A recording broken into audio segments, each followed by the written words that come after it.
This is Kal Kat, the Kal Katster, and this is sort of a channel update on. I'm actually not going to put this on the main channel. I'm going to put this on the Allocation Cat channel, indicating that it's sort of like Kal Kat is responding to the other channel, but not actually giving a retraction because it isn't really a retraction. The first of news of story was update thing was that. Well, the channel will still exist after the year's finale. There will be no Halloween special this year on the channel. They just won't. We're doing the Star Trek show over the other channel and over the Chimera channel, and that's all we're doing, all the way into early November. So, yeah. So, but about that, there was a I did a rant vlog on Beckett Mariner, the character. I'm trying to figure out how old she is. Apparently, I was a little off, but only by 2 years. And in terms of this character on Star Trek Lower Decks, she could be in her early 30s.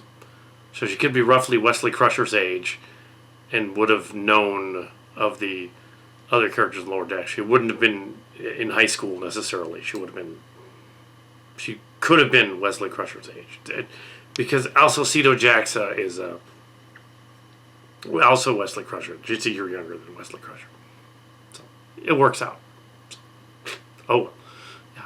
This comes from the actual website as opposed to us guessing during the Star Trek thing. So, yeah, she's actually 30, not 28. 30, 31 during the series. I also heard this from Larry Mimichek's website going over it too. He said, no, it matches up. It does. She could have been a little bit young when she became a cadet, like Wesley Crusher was. Yeah, so it works. Anyway, other update news. On this weird commentary. I watched one of those Retro Blaster videos again. I probably shouldn't have. It was talking about. He wasn't necessarily talking about Spectre Creative this time, but he's talking about that. And so there's a lot of. But before I get to that, many of the behind the scenes people would ask, well, why don't you do a thing on this Sniper Wolf lady that's doing stuff and doxing her enemies? I don't know who this person is, so I didn't feel like making a video about that because I don't know anything about this person, and I'd rather not tick off her enemies or her fans, so, or the other guys. But it does sound like it's a pretty boneheaded, dumb thing to do to go outside the internet and go in real life and go to someone's house. Don't do that. That's all I say. Don't do that. That's really tacky. It could be dangerous if your sycophants happen to be weird. Yeah, don't do that. I think John Campea show said it best eloquently when he talked about it. You can go look up his channel. He was quite mad, and he went on about it. And yes, so yeah, don't go visiting your enemies from the internet. Don't do that. That's what I'll say. Don't do that. That's stupid. Keep it on the internet. Yep. Or block them. You don't have to. Yeah, just. There's like the other channels that are upset about like their enemies commenting on their websites, and getting all depressed or whatever. Just block them. Yeah, it's like I tried to comment on this on a video by a Jessie Gender who was doing a thing on why people are picking on her basically, and she's upset and depressed about it. And I tried to comment on it saying, why don't you just leave Twitter and just stop doing that? YouTube wouldn't let me post that. YouTube was like, no, you're harassing this person. If the constraints are that heavy on that website that you can't comment, you should leave Twitter, then she's got no problem that bad guys aren't going to be able to get to her site. So there you go. But yeah, even so, if they do, block them. You don't need to deal with that stuff. But no, she's still cool. It's just that the website YouTube was being especially finicky that day about comments. But yeah, that character. Anyway, yeah, so what was the? Oh yeah, Retro Blast. This is a weird update, but I just thought I would update the other channel. It hasn't been updated in forever. I don't think there's been like three volumes on there. Yeah, Retro Blaster going on about toys. Well, I happen to know something about that stuff. Toy collector, adult toy collector for since I was a kid, toy collector, and the scalpers and all that stuff. And I know that the community and to go to the toy shows and the conventions and stuff. I thought maybe I should comment on that at least because that's perfectly harmless. I'm going to agree with Spectre Creative, who actually worked for Mattel. I'm going to agree with some of the Hasbro guys too. Because, oh yeah, we're shills for Hasbro. No, we're not really. We're not really shills for Hasbro. We do a lot of Hasbro product if we put it out on the and for free, no AdSense. We do fan films, Transformers, but we also do Star Trek and Playmates. So we also do Paramount stuff. So we do Disney stuff too sometimes. But yeah, we do Funko Pop stuff. We did some of that a while back, but I had to take that down. I think some of it's still out there. But yeah, we didn't do the Funko Pop movie. We did something else. Something else. But yeah, so I think what the Retro Blaster rant was getting at was that I think what he was getting at was that he wants HasLab and the adult collector market to keep the toy lines going. He doesn't want children to have toys, which is really strange. It's kind of what he's saying. Yeah, like he was complaining about why but the G.I. Joe line is only in here and they don't do it here. They don't do it in, like Takara Tomy with Transformers and that kind of thing, or Bandai with Power Rangers and Robotech. He didn't mention Bandai. I don't know why not. I'll mention Bandai. Yeah. I'll mention Tomy. I don't know about them.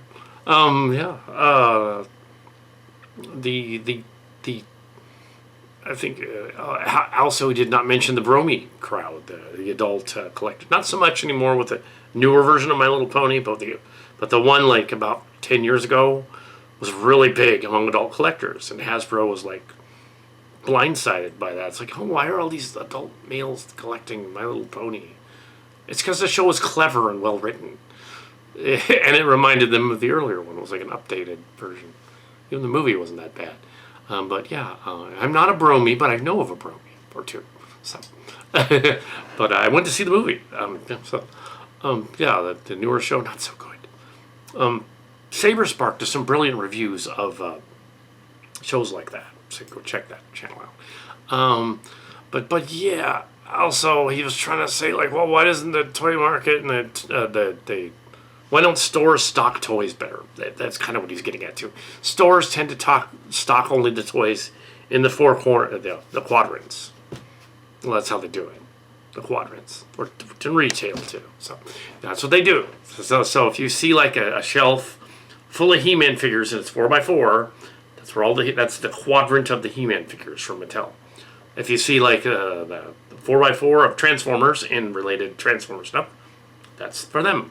You see Jurassic World or Jurassic Park or whatever, that's over there in the other quadrant. That's how it works.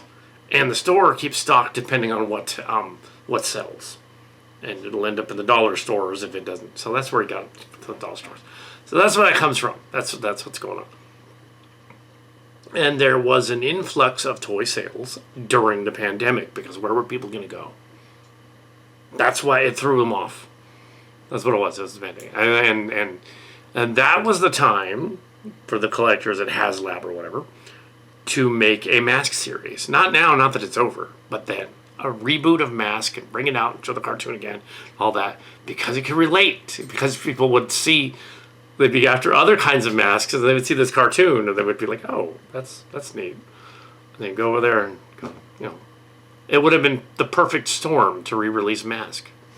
It would have been, and then like, yeah, of course. Of course, we're going to watch this cartoon with transforming cars. But they didn't do that. They failed. Yes, you failed. I can say it. It's all right. You did. Also, the newer G.I. Joes are reflexor ones. They don't bend as well as they did in the 80s and 90s. Do better with the G.I. Joe. Come on. Do better. Little 3 1/4 inch Joes straight leg guys, like my roadblock up there. The legs don't. You can do better. Yeah. Well, at least Playmates is kind of doing a little better, but they're putting their quadrants with their newer Star Trek figures in the back of the Target store instead of in the toy aisle, in like the collectible adult collector aisle with the weird bobbleheads that are different, and the adult collector aisle is in the back. So at our Target store, at least this one, and within a 5-mile radius of the house, we have 3 or 4 Targets and 2 Walmarts. There's one in the Peters area. There's one in Fremont. I think there's one in San Jose, but that's about 6 miles away, so count that one. So yeah, I know where all that is. Gone are the days of Toys R Us when they had that was a Toys R Us guy. Yeah. And so they had all the things, yeah. So they had all of those things out there. KB Toys more than Toys R Us, actually. But anyway, but they both yeah, I didn't work at the Toys R Us. I just went and scalped the toys. No, I wasn't the scalper. But yeah, you under the illusion or misconception that the adult collector market is big enough to pull off the whole thing, and that the kid market shouldn't be. No, we're not that big. I've been to the toy shows, I've been to the conventions and all that, and yes, some of them are. Some of them are big. Like Time Tunnel is our local collectible place here in town in San Jose area, and the Time Tunnel toy does the toy shows and all the events and stuff. The costume people go over to Fanime, which is downtown San Jose, and the hobby craft builder guys go to Silicon Valley Silicon. It used to be Comic Con, Silicon Valley. It's Silicon with Adam Savage, that kind of thing. So yeah, you have 3 different sets of people that kind of cross over, and you get some crossover with the builders, craft people. You get some crossover with the toy people. But the toy shows especially, you get the Transformers and G.I. Joe people. The Retro Blaster needs to go to one of these big toy shows. And see, yeah, there's places for the adult collector, but they're different. They're not the retail ones. The retail ones are what they can sell, and a lot of the problem with what they've really messed up on with Hasbro and some of these other companies, mainly not so much Mattel, but Hasbro. They decided to make a lot of packaging just open air, and like without the screens and little plasticless packaging is a bad idea. There are so many toys on that rack, and they put them on the quadrant, that are destroyed because some little ass and he pulled off the head, or he tore off an arm, just walked away. There's all these action figures with their heads missing. They can't sell those. They're destroyed. They have to be thrown out, returned to the manufacturer, I guess, or something. So yeah, and actually the writers and actor strike did affect the toy sales. It did because marketing was affected by the strikes. They could not get their ad agencies to put up new ads for the toys during the writer's strike. They could not get the writers to write new ads. They couldn't put their writers in this. So it was affected by Hollywood and this Hollywood strike, yes, by the advertisers. Without the advertising, you can't sell your toys. Without the advertising, you can't air your TV show, can't come out yet. Maybe they won't release a TV show. Maybe it gets held back on your platform. Maybe it gets held back. Oh, we can't air the 2nd season of Earthspark yet because, the writers are on strike. We finish it. So, yeah, that'll happen. So the strike did affect the stuff like that. I think they did get Earthspark out, but most of it. I haven't seen the second half of that. But yeah, the adult market is not going to have that. In a perfect world, which it isn't, I'd go work for HasLab, and I'd say, all right, this guy is just complaining because he's still mad about that damn Bantha from 10 years ago. Make the Bantha. Make it like just for that unit of people, maybe make 500,000 of them, and number them. That's what I do. Make the damn Bantha. There's a Bantha. There's your Bantha. And the skiff too. I'll make the skiff. I would do that. Make the Bantha. It's not going to sell very many units, but at least you can put it up on Amazon later and stuff. Hasbro Pulse just exists to cater to that market. Yeah. The websites are different though. When you have it on a website, like you have like Select Toys on Amazon, then you have Select Toys on Amazon, then you have a kind of a thing where they can go on the internet as opposed to going to the store, in a brick and mortar store, and they can just order the toys they want. That's unusual or different or whatever. And hopefully there wouldn't be much returns or buybacks on them, like the Nemesis ship or that Dinobot that finally came out, Snarl.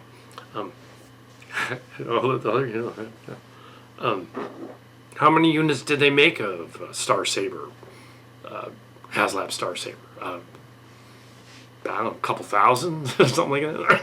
So yeah. Anyway. Yeah. I don't have one. I don't have a giant Unicron either. He was complaining about Giant Man not coming out, but how many people are going to want Giant Man? It's not even going to be 2,000 people are going to want that. So there you go. That's why it didn't come out, because nobody wanted it. That Bantha thing, however, I think there would have been enough fans to print out 500,000 copies. So I would have let him. I would have said, do it. But the Bantha, so what? You know, what do you got to lose? Some plastic. Didn't cost you much to make it. So. Fine, we re-released the Bantha. Yeah, but they didn't ask me. So some of the Marvel figures. Well, he was complaining about the Marvel figures shelf warming, but to an extent, that's because they made more of them. He's also complaining about the 90s comic book glut, which I also know about because I was also there. Okay, here's what happened. So, when I was college age, yeah, just out of high school, the late 80s, early 90s, and the collectible comic book thing became hot. They're like, ooh, a generation ago, those early 60s comic books are suddenly worth something.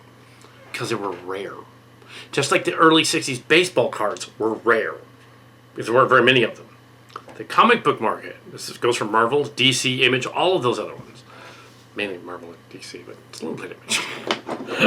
Dark Horse, that kind of thing. What were the other ones? The big ones. Yeah. IDW was later, so it's not IDW. A little bit. So they would Marvel, they thought, oh yeah, let's capitalize on that market. So the late 80s, they start putting out special editions. Oh, it would say first edition, special edition, but actually it wasn't. It was just a new re-release of something. They would say like, okay, Star Trek: The Next Generation comic book, '89. Special annual edition. It's not special because they made 1 million of them. It's not special. But they would say that on there because they figure, the collectible people would collect them. These guys are now in their late teens and they're going to want nostalgia a little bit. Early 20s. What I think is Stan Lee who said back in the day, along with Miller and some other people, and Moore, the comic book guys, Frank Miller, Moore, and all that, were commenting on one of the Blu-ray things. I think for one of the Batman movies, and then one of the one of the Marvel movies, saying like, the reason that those comic books in the '90s didn't sell is because they made too many of them. They literally glutted the market. That's actually what happened. They made too many of them. They were like, if you print collectible item on everything, then it is no longer, and you make 1 million copies of them, they're no longer collectible because it's not rare. Your Star Trek: The Next Generation #1 1989 is not worth the same as Star Trek Classic Trek #1 1969. There aren't that many of the 69 one. That's rare. Or Spider-Man #1 is nothing like, is way more collectible than or Hulk #1 or whatever. Spider-Man, yeah. Or Superman #1 or whatever, if you had that from the 40s. You would have, or Batman #1. But if you have it's a completely new issue and a new run, it's New 52 or something from the 80s, It's a DC, or it's the re-release of the Secret Wars or something, or something. Yeah, they would do that too. They would have these the special edition kind of things. And they would have like oh, we're gonna do the Secret War thing. We're gonna do the Infinity War. We're gonna do the other thing. We're gonna special edition event of the New 52. What was the other universe and all that stuff. DC and Marvel both did these universe reboots a bunch of times. That's what they're currently trying to do with the movies, but it doesn't work because it's the same problem. There's too many of them.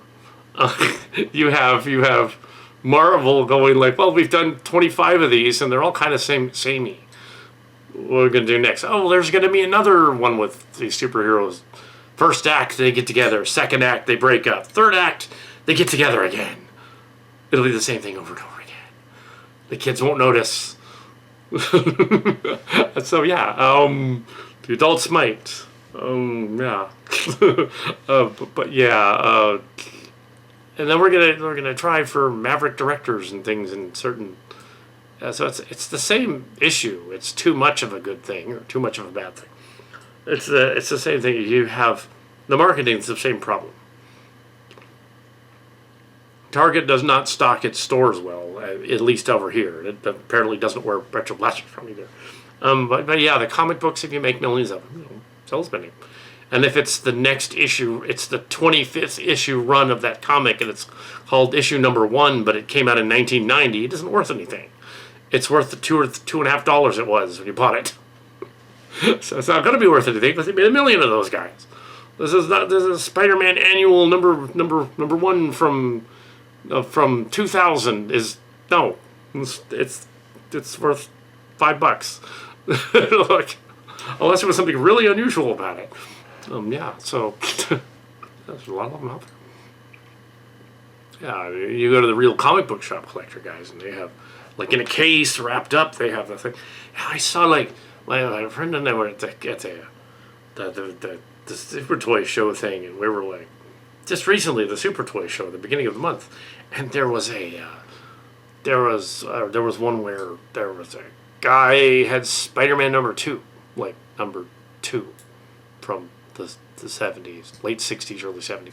Oh, but he just had it in a baggie up there. It's like, dude, it's not even C graded. It's not even in plastic. What are you doing? If that really is a number 2 up there, no, don't do that. That actually is worth something. But apparently, I guess it must have been a reprint. He's trying to get a lot of money. I'm not going to say who it was. It wasn't a time tunnel person. It's fine. It was somebody else. I just think, no, nobody's going to buy that for $700. No, they're not going to do that. Yeah. And even if they did, they would have to like keep it in the wrapping. Never look at it. That's the trouble, is we always opened our stuff and looked at it. So, yeah, yeah. So I don't really have a lot of the stock anymore in stores. I don't have an online store anymore and all that. But yeah. Back in the day, we would go on their eBay stores, Transcarta, and buy up every Jetfire imaginable in the early 2000s and build our own fleet of Jetfires and rebuild them and stuff.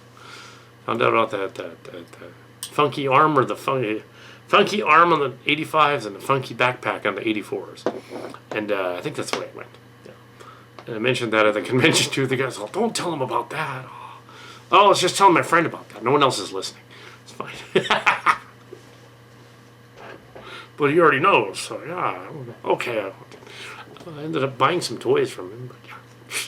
Hope I didn't back up some of my stock that I actually gave to him. That'd be funny. No, I didn't. But yeah, that'd be funny. No, I didn't buy the Jetfire. It was an 85 in the box, mint in box. No, that's okay.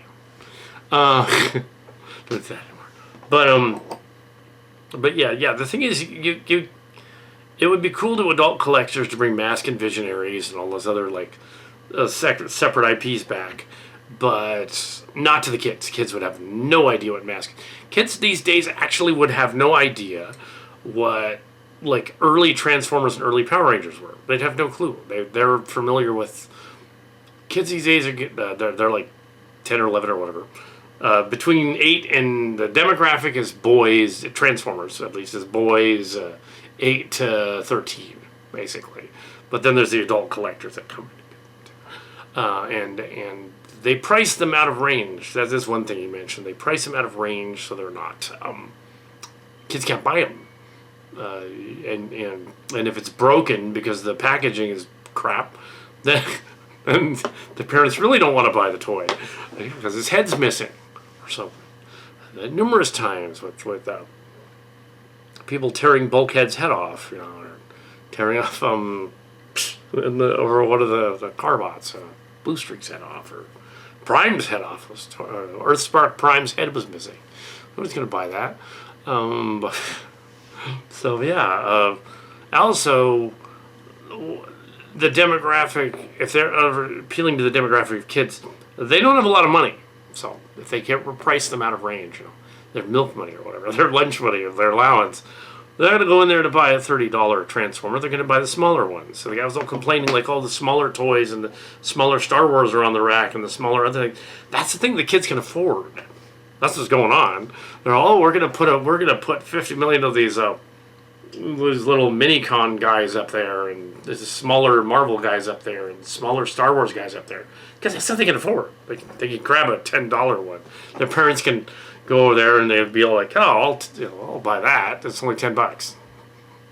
But not buying the $35 one. It looks like its head is missing. Yeah, they'll do that. So that's why. That's yeah. So that's what's going on. So yeah. I didn't just buy Skyfires, about other stuff. Sold other stuff. I sold what probably was a collector's item. It was an Enterprise C in the box, and I sold the Transformers 2007 Risky game the minute it came out. I didn't wait. I went and I turned around and I sold it when I got it. So back in the day, in that 2007. But yeah, it's figured out. It also matters what's selling then as well. So yeah, and probably a lot of these dollar store places. You mentioned the dollar store places will sometimes have the toys that run off of. It's more like our Toys in Motion store in the mall. It kind of gets the leftover overstock, and a lot of that stuff is fake though. That's probably why he's seeing a lot of it. He's like a lot of the stuff is fake. Like there was, I reviewed a fake wrestler set on one of my channels, on the review channel, because I thought it was hilarious. At the X-Force wrestler set, it was supposed to be like modern wrestlers from about 8 years ago or so, but I thought they were older, but no, it was 8 years ago.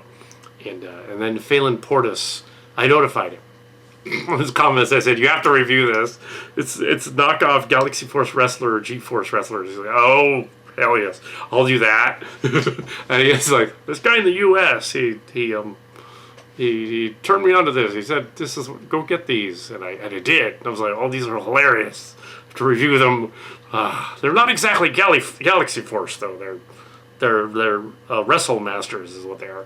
But I'll still review them because it's funny. Yes. So yeah. But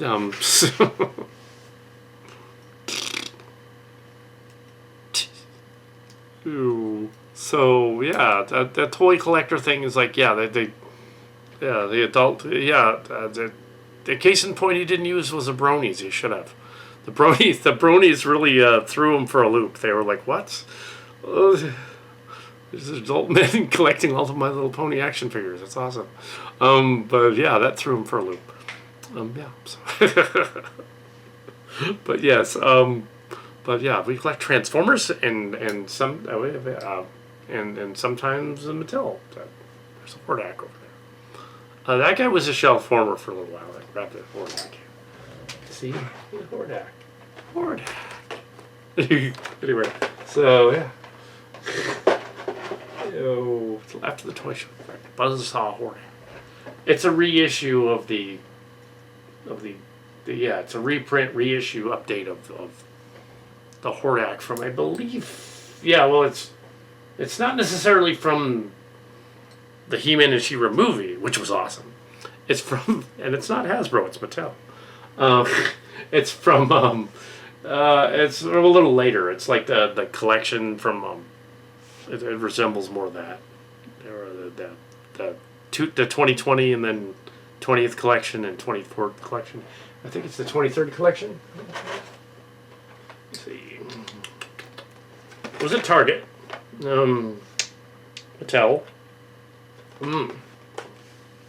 Yeah, it's the re-release. But hey, it's fine. It's the re-release. It's not worth it. It's worth, what was it? $15, $16, something like that. That's what it's worth. $20. Yeah. It's fine. Anyway, so yeah, something like that. This, on the other hand, would be extremely rare. It's a Disneyland bus from 2018. I didn't go in 2018. It's a Disneyland bus. Disney products are only sold at Disney unless they are overstocked from the Star Wars rides and experience. And know this. These little guys were everywhere, warming a shelf. Little overstocked from the Star Wars Galaxy's Edge thing, yeah.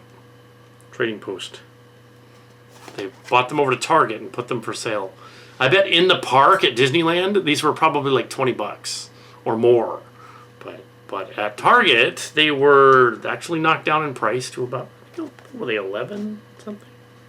Yeah, I'll buy that. So yeah, that's how it works. Yeah, in comic books these days, catering more to adults. I don't know whether that's true or not. I think they still do kind of cater. I browsed our local Legends comics. Looking through there, and it's like, no, they're not really catering to adults so much. They're still catering to savvy kids, I think, teenagers and stuff. Is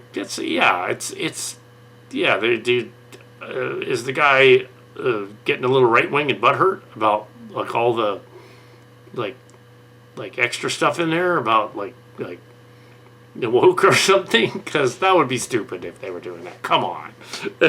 It's 2023. It's almost 2024. If you're all butthurt over like oh, there's too many women's in comics, it's like, what are you talking about? If that's what he's complaining about, then what? I don't mind women superheroes, And you go back to the classic Star Wars, and Princess Leia's a badass. She's got a blaster, and she shoots all the troopers and all that. She's a badass.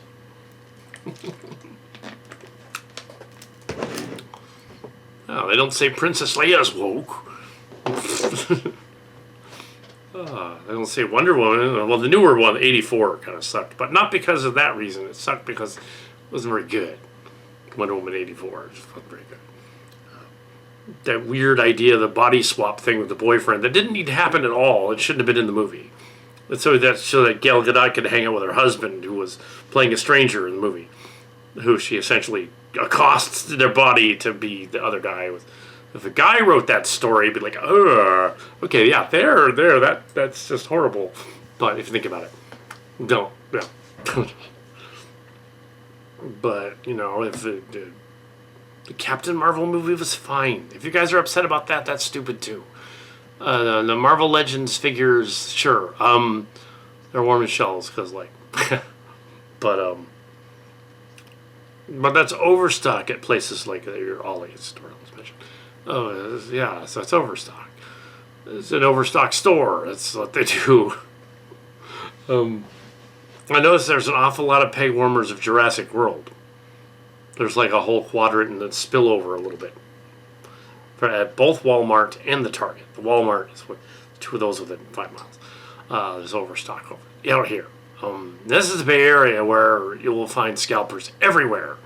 Going around like, I need this toy, I need this. So part of that is the scalpers have already been there. They're like hovering over the poor clerk dude or lady, and there's like, and they come in with the toys, and they come like raptorial carrion, like food. What is it? Is it Hasbro? Is it Mattel? They're like, oh my god. They raid the cart before it's even, they put them on the shelf. I've seen that happen. It's like, oh my God, really? Guys, come on. I'm sure the haul isn't going to be that good. Yeah. But yeah, they had a bunch of overstocked He-Man figures. Yes, he mentioned. I'm just going on Retro Blaster because it's funny. He mentioned the Clamp Champ figure that was reissued. The reissue is not a collector's item. That's why it was on the shelf, and there were a million of them. Because it's not a collector's item.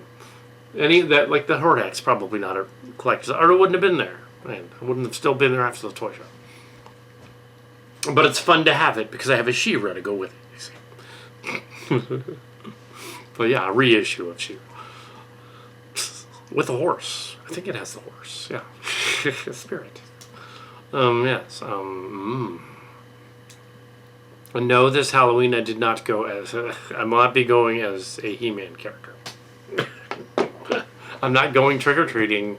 I already went to the Harvest Festival, and you're not going to see any footage of it. So there, I didn't film any of it.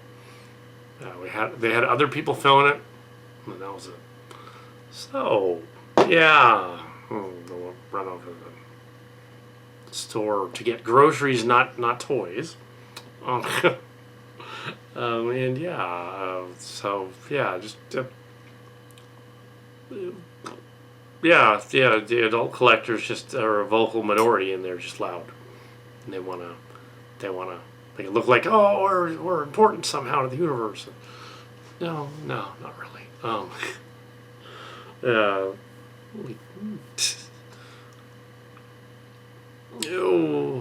yeah, like Neil deGrasse Tyson ripping into. He was on the Steve-O, the Wild Ride with Steve-O van thing, ripping into Steve-O's weird idea about the multiverse and stuff like that, and simulation theory and all that.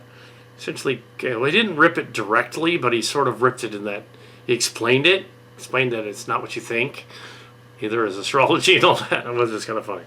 Oh, basically said, okay, yeah, well, it would show a profound level of arrogance to assume that, like, you're the center of the universe and therefore, all of this stuff happened. It's funny. Yeah. The dog liked him, though. Yeah.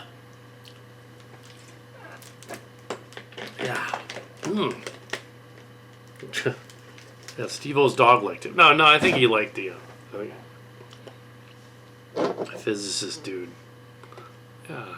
Oh, so. Yeah. Just, the toy shows aren't. Yeah, they're not mega blockbuster. Although it is one of my more popular reviews of that toy show. Probably because it's a big Halloweeny spider in the thumbnail. Yeah, thumbnails are important. Oh yeah, I did that earlier. Red Letter Media just did a Halloween special. Go watch theirs. It's going to be funnier than anything I might put out. And you probably wonder why my channels don't have any content that's like when I do a review or something. Why aren't I showing any content and stuff? Well, YouTube constantly goes after our channels, even though we're not very big, if we put up any kind of content. So that's why. So yeah, if I do a movie review or actually put up the movie footage, they would flag it immediately. No, you can't have that up there. They'd immediately flag it. So yeah, so we don't. But yeah, we figured out the Star Trek. That character is supposed to be an underachiever. The character of Beckett Mariner. Also, she's named after Mike McMahon's sister, apparently, Beckett Mariner. So, kind of like how we included a sibling type of character in our Star Trek stuff, fan film. But yeah, kind of like that.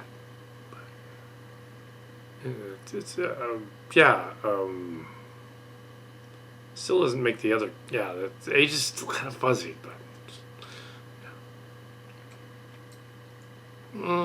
So yeah, there is a Marvel movie coming out. Let's see about that. The Marvels.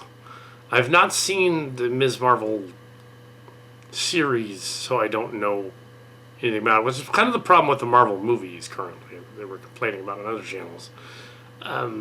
The Phase 4 has been all over the place.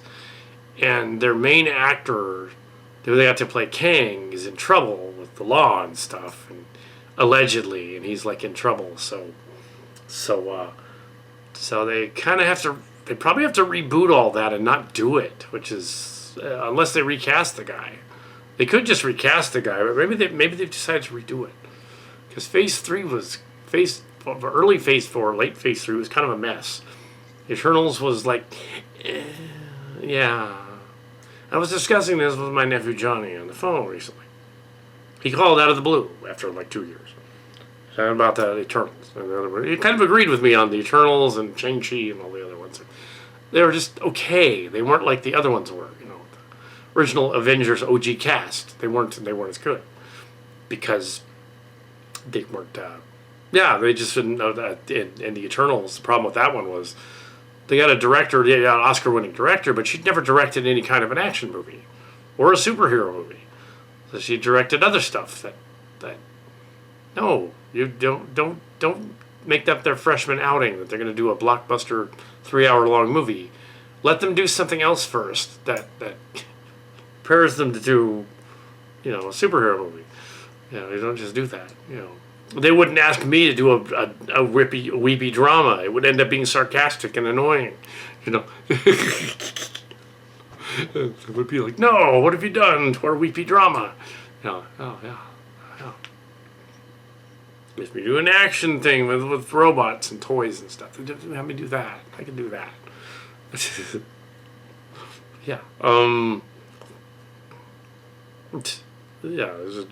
They put them in the wheelhouse they know how to operate in.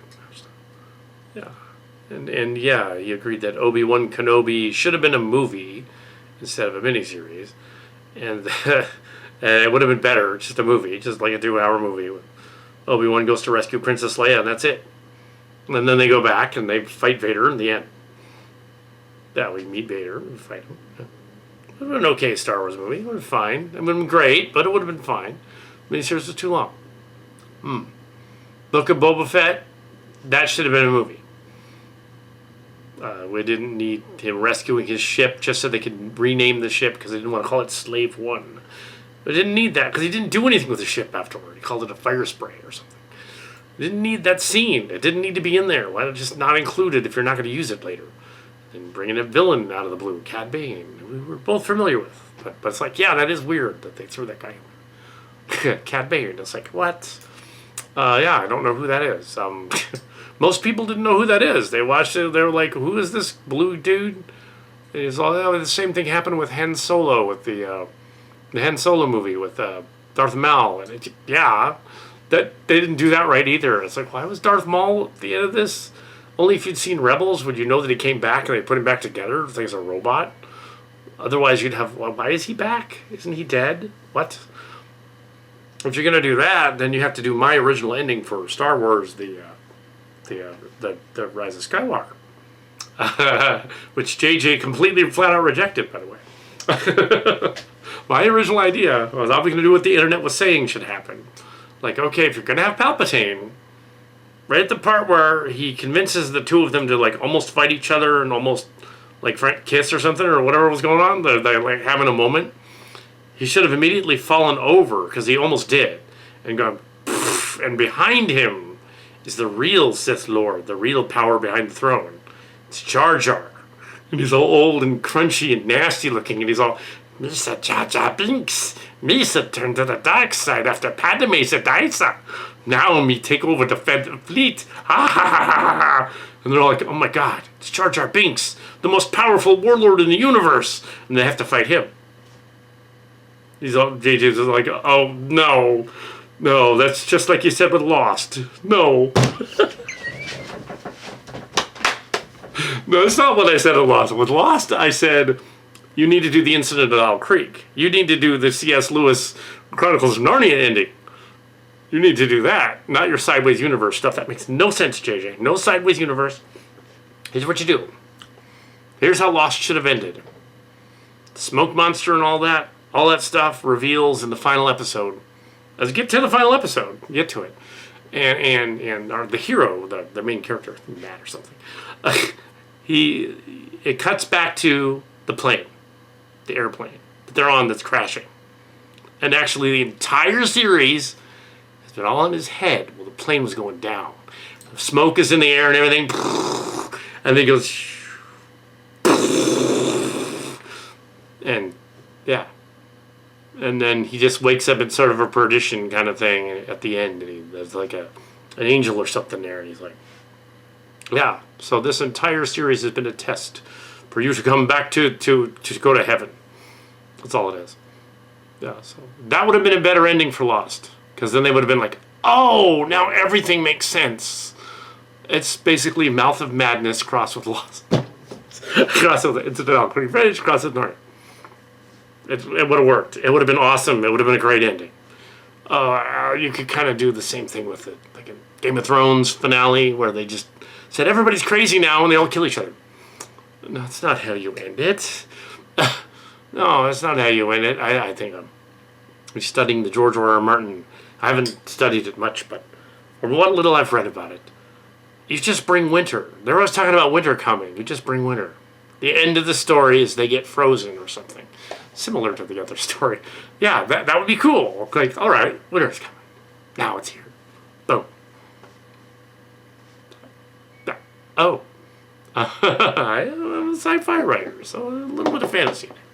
So I know it would be cool. Yeah. You know, I'm just talking that prequel. Yeah, like House of the Dragon prequel. Yeah, so I'm okay with them having diversity in movies and TV and stuff. That's perfectly fine. Diversity is fine. Everything and all that stuff is great. But there are certain characters that shouldn't be diverse, though. Yeah. Your Snow White idea, Disney? No. Snow White is little German girl. It's always been little white German girl. It's going to sound a little racist, but she always has been. Little white German girl. Little dwarves and stuff. That's the character. Because if she's any other, that wouldn't make any sense. If she's any other color. Now, if you want to go by the blaxploitation movie, you could look it up. I'm not going to say it because this is a blaxploitation movie. You can go that route and say she's black, but no, Snow White is white because otherwise that's no. Mermaid can be white or black, doesn't matter. She's a mermaid. Who knows? What I would have done with the Mermaid movie is I would have actually shown the Under the Sea song with the characters playing instruments, because that's how it went originally when Alan Menken and Tim Rice designed it. Yeah. This is my rant. If you didn't do that, you're just like, oh, she's watching things float by. It's like, okay, that's fucking lame. And whoever got to play the actor, poor dude, like, he can't sing. Why did you do that? He can't, don't put a song by that guy in there. And Aquafina singing Scuttlebutt. People were annoyed by that, but that wasn't the most annoying part. I thought the most annoying part was Prince Eric trying to sing. That was worse. Scuttlebutt, that's all right. Sure, why not? Scuttlebutt's fine. But that other part, oh, God. But yeah, she should have been blue. Make her blue. There. Now nobody can complain. She's blue. She's a fish. Blue-gray looking. Yeah. That would have been fine. She's blue. And light it better. Movies are too dark these days. Or these superhero action like Wonder Woman 84, the whole ending with the cat. It's all dark and grimy and gringy looking. You wanted to make a lady that looked like a leopard. Would have been all bright and colorful and everything. And then you just dark light it so you can't see her at all because her costume looks bad. At least that's what they're going to say. Well, a couple of those. Don't do that. They even did it kind of like in Star Trek Picard. The whole season was like, season 3, everybody was in the dark. I was like, turn some lights on. See what's going on. I did an excellent fan film series that I'm rendering now. Starship Destinations, and even though they wear a lot of black clothing, you can see them. They're not dark. they're even everybody's well lit. That's what I mean. I don't mean darkly. I would be totally okay with I liked the Black Panther movie. Part 2 wasn't nearly as good, but not because of the casting. It's because, well, Chadwick Boseman died and they couldn't do another one. But they could have, they fit it in with the comic books, kind of. I mean, the other lady Siri was supposed to take over. They read if these right-winger complaining people had read the comics, they'd be like, oh yeah, she does take over, doesn't she? Later ones, yeah. So they're kind of combining a bunch of things and mentioned to others that, that the Eternals thing was like, I think I mentioned that during the review of the Eternals was it 2 years ago now? That movie, that problem with that movie also was that Jack Kirby coming up with those robot celestial things, he was high as a kite. It's really obvious. It's like, okay, it works in Transformers because they're not so ridiculously big that they're the size of a planet, unless it's Unicron, of course. But the thing about Unicron, though, he's a celestial, basically. He's a celestial. He's an evil celestial. Yeah, that's the thing about Unicron. He's a celestial. In fact, it ties in. Because guess what comic book company was doing Transformers comics in the 80s? That movie came out. Marvel. So there you go. The Marvel people were doing that. And they just said, oh, let's have a celestial giant robot thing in it. That'll be cool. It'll be like Galactus or something. Or Sirot or whatever. Okay, cool. Galactus, right. As they probably lined up a line of cocaine and probably a couple of snooters of some Quaaludes and whatever they were, right? Don't do drugs, kids. But yeah, so there's my channel update. Kind of a long one. I decided, well, since there's nothing else up there, channel update for the Kal Kat channel. And yeah, I don't know when this airs, but probably before Halloween. But yeah, yeah, so a little bit about the toy industry and stuff like that. Marvel and DC both ran Star Trek. DC ran Star Trek in the 80s, but Marvel ran it in the 60s and 70s. Yeah. It was kind of fun. So yeah. It was Marvel and DC. Yeah. It was DC, so. You could tell when DC took over because they all ended up looking like superheroes for some reason. They had like the Next Generation crew all rippling muscles and stuff like that. It's like, oh, come on. Ew. So yeah. From McMahon and Nemechek, yep, they were like, oh yeah, she's the right age to have been there.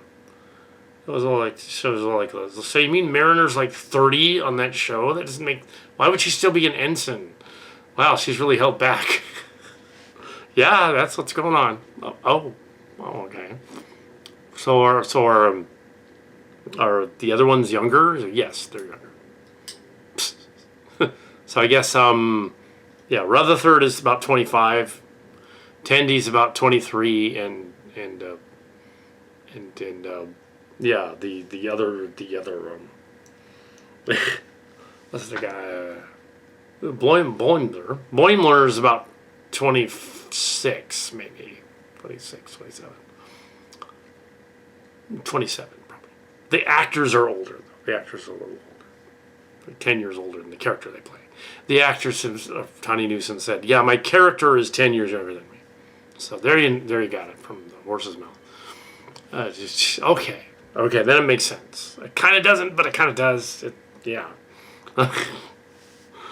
But yeah. On websites, I did not talk to. Let's make this clear that I was not talking to Larry Mimichek.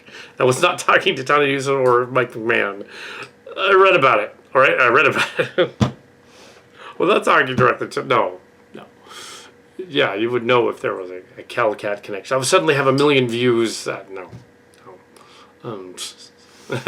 But yeah. So toy stores, whatever they have in stock at the Quadrant, And if they don't sell it, it ends up possibly going to the bin or to the toy store, back to the store, or to the other shops. Yeah, toy stores. And Target is very mismanaged, especially the one in the on the other side of town, which is in a, I would say, lower middle class to middle class neighborhood, middle class to lower middle class neighborhood. It's a little janky there, and so there's not a lot of scalpers as much because they're not they're not rich, so they're not going in there. Yeah. But the other one, the affluent Toys R Us in Sunnyvale was like, yeah, good luck finding anything there. Although occasionally I did. I had the Sky Striker and the other thing. Oh yeah. And the Target X30, G.I. Joe X30 re-release. The re-release is actually worth something because there weren't that many of them. They're Target exclusive. That re-release is worth something. The G.I. Joe Conquest X30 re-release from a dozen years ago or so. It's worth a little something. It's worth a little something. And always on eBay, it's an incorrect barometer because when you go on eBay and they've seen these other stores to buy stuff, they will bid higher than the toy's worth. Because people, when they go in an auction, they go crazy. And they're like, oh my god, it's an Optimus Prime and I have to have it. And they're like, and the bid will jump up to like 1,000, and the toy was not worth 1,000 to begin with. And the guy makes a lot of money. Because a bunch of them are jumping at bids, going until it, like, I think it's probably worth maybe at 200 or something. And yeah, they just got screwed. But yeah, Optimus Prime. Prime. I had better get that. Yes. That's an example. That didn't actually happen. I wouldn't buy a Transformer for 1,000. And I don't have the Unicron. I did get Road Rage eventually. So. Was I the guy that won Matt Thew's contest? I won the Road Rage. No, I did not win Thew's contest for Road Rage. I got that at a toy show, which happened a couple months later. I mentioned that on the blog when I got the guy. So yeah. I said I saw him at the toy show when I grabbed him.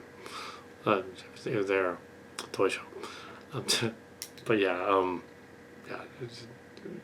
I didn't win the other Theo one either.